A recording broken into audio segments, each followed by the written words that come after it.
In his youth, Pyke began working where most Bilgewater residents did, at the slaughter docks in Bilgewater, where every day deep sea monsters lined up along the shore to be processed in the slaughterhouses.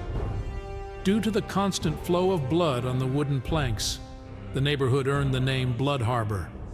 He quickly grasped the nature of his work, realizing both the gruesomeness of his tasks and the meager pay. Pyke witnessed captains giving sacks full of gold to crews who brought monster carcasses, which he and his friends had dismembered for saleable parts. Eventually, he set his sights beyond the few coppers in his pocket.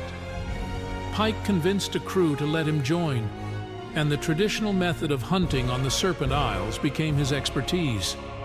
Few dared to hunt in this way, launching themselves at the prey with grappling hooks and then cutting and butchering the creature while still alive.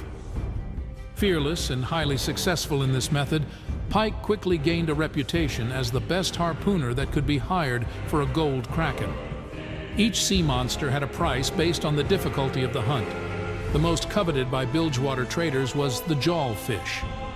Its razor-sharp toothed mouth produced sacks of sapphires, highly valued for various magical distillation processes throughout Runeterra. Even a tiny vial of the radiant blue oil could buy 10 ships for his crew.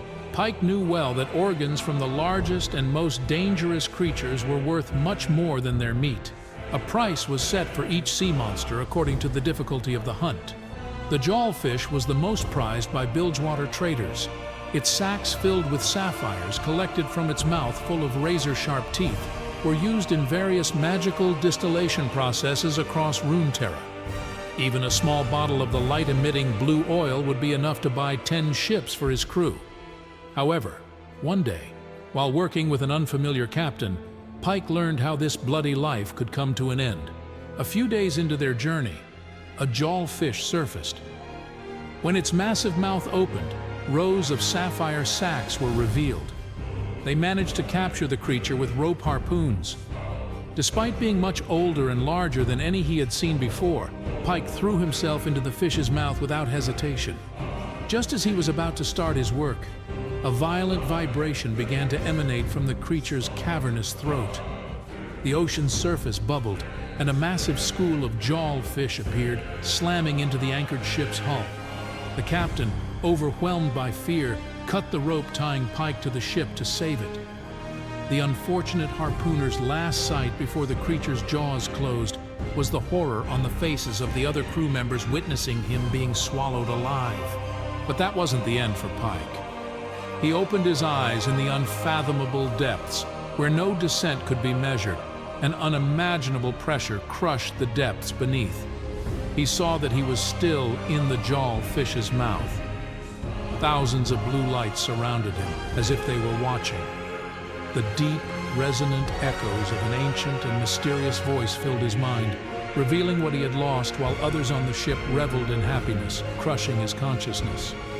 A new hunger filled Pyke, the hunger for justice and revenge. He found himself in the depths of the ocean, where the bodies of those who wronged him would fill the abyss.